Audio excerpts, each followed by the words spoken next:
الحمد لله وحده والصلاة والسلام على من لا نبي بعده اما بعد فاعوذ بالله من الشيطان الرجيم بسم الله الرحمن الرحيم انا نخاف من ربنا يوما عبوسا قمطريرا فوقاهم الله شر ذلك اليوم ولقاهم نضرة وسرورا۔ ہم اپنے رب کی طرف سے ایک سخت اور تلخ دن کا خوف رکھتے ہیں، سو اللہ انہیں اس دن کی تباہی سے بچا لے گا اور انہیں تازگی اور سرور عطا فرمائے گا۔ آج ہماری سورہ الدہر کی آیہ مبارکہ نمبر 11 تک کی تلاوت و ترجمہ کا شرف نصیب ہوا۔ سامنے کل ہماری گفتگو چل رہی تھی خاص طور پہ حضرت سیدنا علی مرتضیٰ شیر خدا رضی اللہ تعالیٰ عنہ کے بارے میں، جن کی شان میں یہ آیہ مبارکہ نازل ہوئی، جنہوں نے اللہ کی رضا میں 3 دن تک پکنے والا کھانا روزے کی افطاری کے لیے آپ نے مسکین، یتیم اور قیدی کو آپ نے جو ہے اللہ کی رضا کے لیے دے دیا۔ اور اس کے بعد جو اگلی آیہ مبارکہ تھی جس پہ کل ہم نے اختتام کیا کہ یہ لوگ ایسے ہیں جو اللہ کی رضا کے لیے کھلاتے ہیں، اللہ کی رضا کے لیے پلاتے ہیں، اور کوئی یہ شکریہ بھی طلب نہیں کرتے اور کوئی جزا بھی نہیں چاہتے۔ انہی کی صفات اللہ تعالیٰ مزید اور آگے فرما رہا ہے کہ ان کی اور صفات کیا ہے۔ فرمایا انا نخاف من ربنا، کہتے ہیں کہ ہم یہ سارا جو کام کرتے ہیں ہم کس لیے کرتے ہیں؟ ہم اپنے رب کی طرف سے خوف رکھتے ہیں۔ اب یہ اس مقام پہ فائز ہے، اس درجے پر فائز ہیں، مقام عزت اللہ نے ان کو اتنا عطا کیا ہے، یہ ساری نیکیاں ادا کرتے ہیں، لیکن اس کے باوجود پھر بھی ان کے دلوں میں اللہ کا خوف ہے، اس کی محبت کی وجہ سے۔ میں نے عرض کیا تھا خوف 2 قسم کے ہوتے ہیں، ایک خوف جو ہے وہ وحشیانہ ہوتا ہے، انسان موذی چیزوں سے، تکلیف دہ چیزوں سے ڈرتا ہے، اور ایک خوف انسان کے دل میں ادب کا ہوتا ہے کہ کہیں مبادا مجھ سے یہ ناراض نہ ہو جائے، کیونکہ ان کا میرے ساتھ تعلق بڑا ادب کا ہے، اور یہ خوف ہی اصل خوف ہوتا ہے جو ادب کا، محبت کا، پیار کا، احترام کا ہوتا ہے، عزت کا ہوتا ہے کہ میری یہ بڑی قابل احترام شخصیت، عزت ہے، ان کے لیے بڑا مقام ہے میرے لیے، کہیں ان کی ناراضی نہ ہو جائے کسی بات، میری ایک بات سے ان کو ملال نہ آ جائے۔ تو اللہ کے جو نیک بندے ہوتے ہیں ان کے دلوں میں یہ خوف ہوتا ہے کہ کہیں ہمارا اللہ ہم سے کسی بات پر ناراض نہ ہو جائے۔ اصل محبت یہی ہے، اصل ایمان یہی ہے، روح ایمان یہ ہے کہ انسان اپنی پوری زندگی اس انداز میں گزارتا چلا جائے کہ اللہ تعالیٰ مجھ سے بڑی محبت کرتا ہے، بڑا پیار کرتا ہے، اور میں اس سے پیار اور محبت کرتا ہوں، مبادا کوئی ایسا عمل نہ ہو جائے جو میرے رب کو ناپسند ہو، اس بات کے خوف اور ڈر سے کہ اللہ ناپسند نہ فرمائے، وہ ساری زندگی اللہ کی محبت میں اس کے احکامات مانتے ہوئے گزار دیتے ہیں۔ پھر ان کا مقام اور درجہ کیا ہے؟ اس کا درس پہلے آپ بہت پہلے سن آئے، اللہ قرآن میں فرماتا ہے من اسلم وجہہ للہ، جس نے اپنا چہرہ اللہ کے لیے جھکا دیا۔ پھر کیا فرمایا؟ وہ محسن ہے، فلا خوف علیہم ولا هم یحزنون، انہیں خوف و حزن نہیں ہوتا اس لیے کہ انہوں نے اپنی جبینیں اس مالک کے آگے جھکا دی ہیں۔ اور مقصد حقیقت یہی ہے کہ جس انسان کو یہ مسئلہ سمجھ آ گیا، جس آدمی کو یہ بات سمجھ آ گئی کہ اللہ کے آگے جھکنے میں ہی سب کچھ ہے، آتا دیر سے ہے لیکن انسان لگا رہے تو کوئی ایسی بھی شب ہے جس کی سحر نہ ہو، کوئی ایسی رات بھی ہوتی ہے جس کی صبح نہ ہو، ایسی کوئی رات نہیں ہے۔ ہر شب کی، شب کیا ہے؟ اندھیرا ہے، اور سحر کیا ہے؟ روشنی۔ کوئی ایسا اندھیرا نہیں جس کے بعد روشنی نہ ہو۔ انسان اس راستے کا مسافر بن جائے اور فیصلہ کر لے کہ میں نے اس کے لیے رخت سفر باندھنا ہے، انسان جب چل پڑتا ہے تو پھر انشاءاللہ منزل انسان کو نصیب ہو ہی جاتی ہے۔ بس انسان چلے تو صحیح، اس کے لیے ارادہ تو باندھے. کہیں انسان نے جانا ہو, اس کے لیے وہ رخت سفر ہی نہ باندھے, اس کے لیے وہ جائے ہی نہ, ارادہ کر کے چلے ہی نہ, تو کیا ٹرینیں تو آتی جاتی رہیں گی, گاڑیاں آتی جاتی رہیں گی, وہ منزل پہ پہنچے گا؟ نہیں پہنچے گا. جو جتنا بھی رش ہو, جیسے بھی گاڑیاں نہ بھی مل رہی ہوں, تھوڑی بہت ہو, کوئی بندہ اڈے پہ چلا جائے نا, اس کو کوئی نہ کوئی گاڑی مل ہی جاتی ہے. وہ منزل پہ پہنچ ہی جاتا ہے, سیٹ پہ نہیں تو کھڑے ہو کے لٹک کر کسی نہ کسی طرح وہ پہنچ جاتا ہے. کیوں؟ وہ جگہ پہ پہنچ گیا. اس لیے ہم نے بھی اس منزل پہ پہنچنا ہے, اس راستے پہ پہنچنا ہے, تو ہمیں اس جگہ پر جا کر رخت سفر باندھ کے ہمیں نکل جانا چاہیے. انشاءاللہ پھر مالک کے کرم ہوتے چلے جائیں گے, راستے کھلتے چلے جائیں گے. اللہ خود قرآن میں فرماتا ہے وَالَّذِينَ جَاهَدُوا فِينَا لَنَهْدِيَنَّهُمْ سُبُلَنَا, فرمایا جو ہماری راہ میں مجاہدہ کرتا ہے, کوشش کرتا ہے ہم سے ملنے کے لیے, ہم اس کے لیے کئی راستے کھول دیتے ہیں. اس کے لیے کئی راستے کھلتے چلے جاتے ہیں. تو فرمایا یہ لوگ کیا کرتے ہیں؟ نخاف من ربنا, ہم اپنے رب سے ڈرتے ہیں. یوم نستن سے عبوسا قمطریرا, جو بڑا سخت ہے, تلخ ہے, بہت تلخ حقیقت والا وہ دن ہے مسلمانوں, بہت تلخ ہے. اس کی ہولناکیاں آپ کو میں نے کئی دفعہ بیان کی. کیا وہ ہولناکی والا دن ہے؟ اچھا کبھی اس کو سمجھ رہا ہونا چاہیے. یہ کہیں کہیں ٹریفک کبھی بلاک ہو جاتی ہے بڑی لمبی, اور انسان لائنوں میں لگ جاتا ہے. یہ پرسوں ترسوں کی بات ہے, میرے استاد گرامی شیخ القرآن میرے ساتھ تھے, میں ڈرائیو کر رہا تھا, تو راوی ٹول پلازا پہ بڑی لمبی لائن لگی ہوئی تھی. ہم وہاں رکے تو کافی دیر کے بعد مجھے کوفت محسوس سی ہو رہی تھی, تو وہ بیٹھے خاموش اپنا اوراد وظائف پڑھ رہے تھے.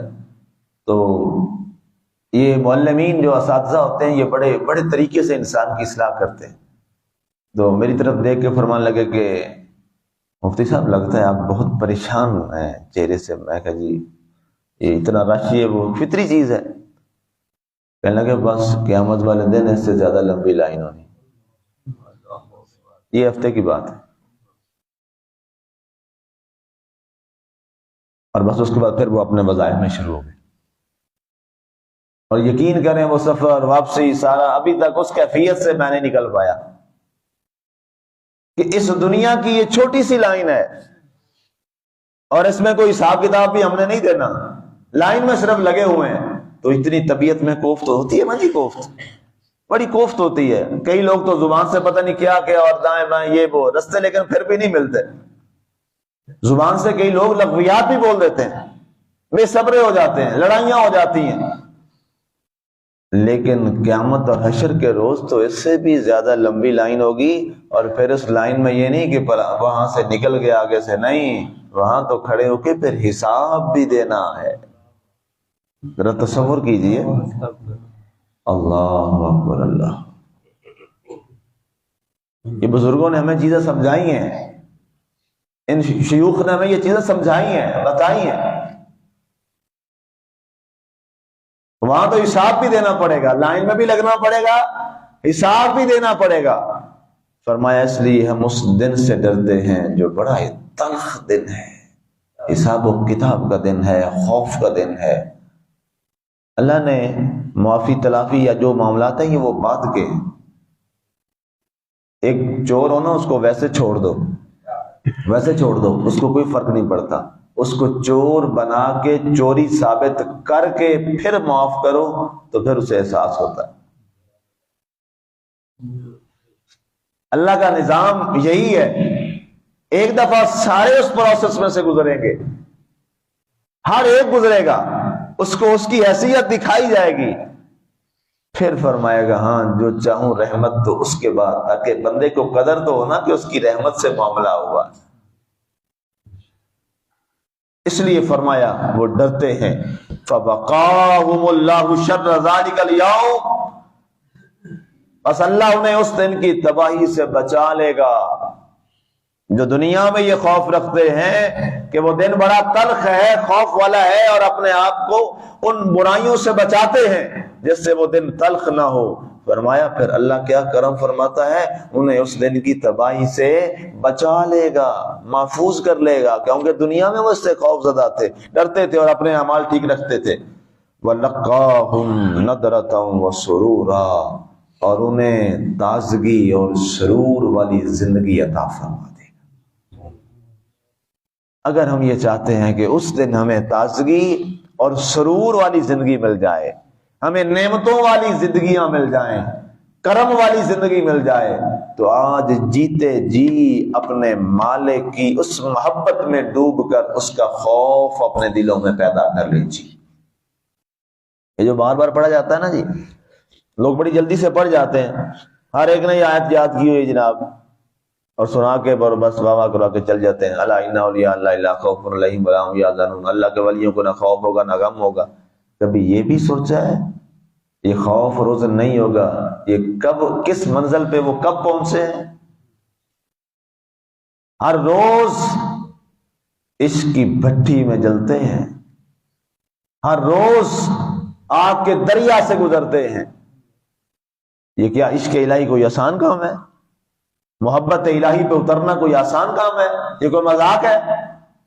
آج لوگوں نے اس کو بھی مذاق بنا لیا، عجیب تماشا بنا ہوتا ہے۔ یہ عشق نہیں آسان، بس اتنا سمجھ لیجئے ایک آگ کا دریا ہے اور ڈوب کے جانا ہے۔ یہ تو آگ کے دریا سے گزر کے جانا پڑتا ہے۔ آج جناب بد شکل لوگ، نہ شکل نہ عقل جناب، اور اپنی عجیب صورتیں، جی جس کو پوچھے میں نے جی نماز مکے مدینے پڑھی ہے، بکواس کرتے ہو، شکلیں بدلی ہوئی جناب، ہم نے فلاں کر لیا۔ اللہ والے ایسے نہیں تھے۔ اب نیا تماشا بنا ہوا، یہ دادا صاحب جاتے ہیں یقین کریں طبیعت خراب ہو جاتی ہے، جاتے ہیں روح کی تازگی کے لیے اور باہر معاملات دیکھ کے طبیعت الٹا خراب ہو جاتی۔ اسلام کو اور بزرگوں کو اور صوفیاء کو بدنام کر رہے ہیں یہ لوگ، عجیب شکلیں بنا کے وہاں جناب کیا کیا ہم بھی پہنچے ہوئے ہیں۔ یہ پہنچے ہوئے نہیں، ان کو جوتے مارا کرو۔ پہنچا ہوا وہی ہے جس کے ارد گرد ہر لمحہ خوشبو، پاکیزگی اور قرآن کی تلاوت ہو رہی ہے۔ یہ خوشبودار لوگ ہوتے ہیں، ان سے خوشبو آتی ہے، ان سے لوگ ہدایت لیتے ہیں، ان کی پہچان یہ ہے وہاں قرآن کی تلاوت ہوتی ہے، اور ان کے پاس سے گزرو تو بدبو نہیں ختم ہوتی۔ کیا اسلام یہ چاہتا ہے کہ تم اپنی شکلیں اس طرح کی بنا لو، گندے لباس پہن لو، 15-16 اوپر چوگے چڑھا لو؟ نہیں، اسلام کیا کہتا ہے؟ ان اللہ یحب المتطہرین، اللہ بھی پاک صاف ہے، اس کا رسول بھی پاک صاف ہے، اور پاکیزہ لوگوں کو پسند فرماتا ہے۔ ان اللہ یحب المتطہرین، صاف پاک۔ اور کیا بزرگوں کا پتیلا ہوتا تھا، جتنے بزرگوں کے بارے میں نے پڑھا ہے وہ دائم الوضو ہوتے تھے، انہوں نے زندگی میں کبھی بے وضو ایک لمحہ نہیں گزارا، سبحان اللہ، اور ان کے چہرے چمکتے تھے۔ اس لیے سامعین، ہم نے اپنے دلوں میں وہ اللہ کی محبت والا خوف پیدا کرنا ہے، وہ اللہ کی محبت والا پیار اور عشق پیدا کرنا ہے۔ جب وہ پیدا ہو جائے گا تو پھر خود بخود معاملات سدھر جائیں گے۔ اور یہ والی جو آیت ہمیں بتا رہی ہے، فَوَقَاهُمُ اللَّهُ شَرَّ ذَلِكَ الْيَوْمِ وَلَقَّاهُمْ نَضْرَةً وَسُرُورًا، اللہ انشاءاللہ اس قیامت والے دن ہمیں راحت اور سکون اور تازگی والی زندگی عطا فرما دے گی۔ لیکن دنیا غفلت میں نہیں گزارنی ہے۔ یہ بار بار میں عرض کر رہا ہوں، بار بار صدا لگا رہا ہوں، یہ وقت بڑا قیمتی ہے، بہت قیمتی ہے، بہت قیمتی ہے، اس کا ایک ایک لمحہ قیمتی ہے، اس کو قیمتی جانیے اور آج اپنے لیے سامان بنا لیجئے۔ مسلمانوں آج اپنے لیے سامان بنا لیجئے اور اس کلمہ توحید و رسالت لا الہ الا اللہ محمد رسول اللہ صلی اللہ علیہ وآلہ وبارک وسلم، اس کی حقیقت کو جان لیجئے۔ یہی سب کچھ ہے۔ جب انسان اس پہ قائم ہو جائے گا تو انشاءاللہ پھر بوقت وفات کسی کو کہنا ہی نہیں پڑے گا، خود زبان سے چل پڑے گا لا الہ الا اللہ محمد رسول اللہ صلی اللہ علیہ وآلہ وسلم۔ اللہ تعالی ہمیں اس بات کو سمجھنے کی توفیق نصیب فرمائے اور اللہ ہمیں عمل صالح کی توفیق نصیب فرمائے. آمین. وما علینا الا البلاغ المبین.